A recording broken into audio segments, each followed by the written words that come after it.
this weekend, former President Barack Obama spoke to the graduating class of 2020 and told them the lesson they can learn from the current White House response to the crisis we're in now. Take a look. More than anything, this pandemic has finally torn back the curtain on the idea that so many of the folks in charge know what they're doing. A lot of them aren't even pretending to be in charge. If the world's going to get better, it's going to be up to you. Doing what feels good, what's convenient, what's easy, that's how little kids think. Unfortunately, a lot of so-called grown-ups, including some with fancy titles and important jobs, still think that way, which is why things are so screwed up. I hope that instead you decide to ground yourself in values that last. Well, you know who couldn't just let that go. He had to shoot back that Obama was an incompetent president. And so, Joy, you think that the gloves are off now? I'm giddy about this. I'm giddy. I mean, I'm really looking forward to watching the law professor, brilliant law professor, take on the quasi-literate reality show host. This is going to be good. You know, we need Obama and a lot of people to start to talk and speak out. You know, I want to quote Edmund Burke, "The only thing necessary for the triumph of evil is for good men to do nothing."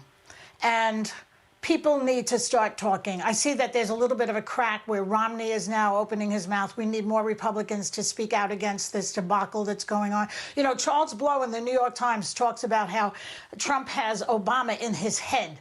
He can't get him out of his head. You know, it reminds me of when the Charlottesville people were protesting and walking. Remember that? And they were saying, "Jews will not replace me. Jews will not replace us." And I think that Trump, who has a history of fear that a black person would replace him in some way, you know, only insecure people think like that. If you're a secure person, you don't believe that anybody's going to replace you because you are competent yourself. These are insecure people, starting with President Trump. That's one of the first times I've ever said the word President Trump, by the way. Just saying. But Okay. that's the issue. Sonny, right. Sonny, it made you nostalgic about what's missing in the current White House? Yeah, I mean, it took me back to a time where we had someone that was compassionate and empathetic and reassuring and funny. Intelligent, honest, curious.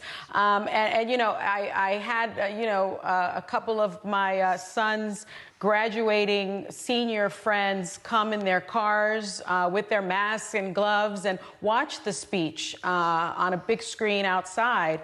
And all of them were just so thrilled. They said it was even better than having a graduation because they got to hear from really the only president they've ever known. And they were making remarks like, "Too bad we can't vote for him another time." That's what a president is supposed to sound like. And these are, you know, people that will be first-time voters.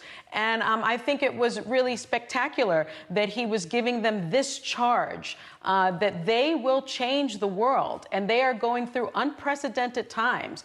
And I think it was a very good time to hear from someone that is a true leader, someone that's a true political leader, showing them how it's done.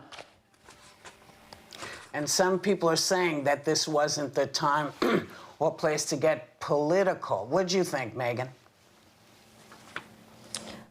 He can get political anytime he wants. He's the former president. I don't have much to say about this. Obviously, everyone on the left has basically appointed President Obama as nothing short of a saint. And obviously, I feel different, as most Republicans and conservatives do. I will say, the culture war that I believe is real and is raging in this country, I believe was ushered in with his administration and then exacerbated in the Trump administration. And if the election were held today, I do believe Trump would be reelected. And I think at a certain point, we have to start talking to each other in the middle. And we have to start talking about the faults on both sides, because he was not a perfect president. And I don't think perfect presidents would have ushered in the era of Trump. Okay. And my belief is that no president is perfect. No one is perfect, but you don't have to exacerbate one's imperfections. And the other thing is, you know, listen, this man has been battered by this particular guy in the White House for almost 5 years.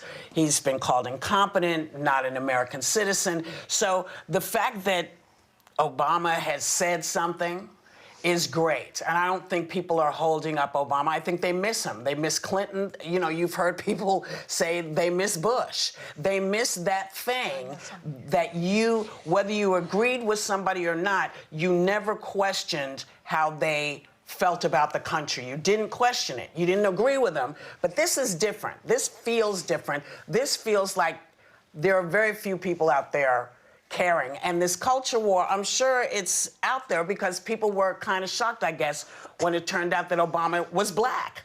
Because I can't see any other reason other than that to spark a culture war when he came in and took care of the business at hand that needed to be done.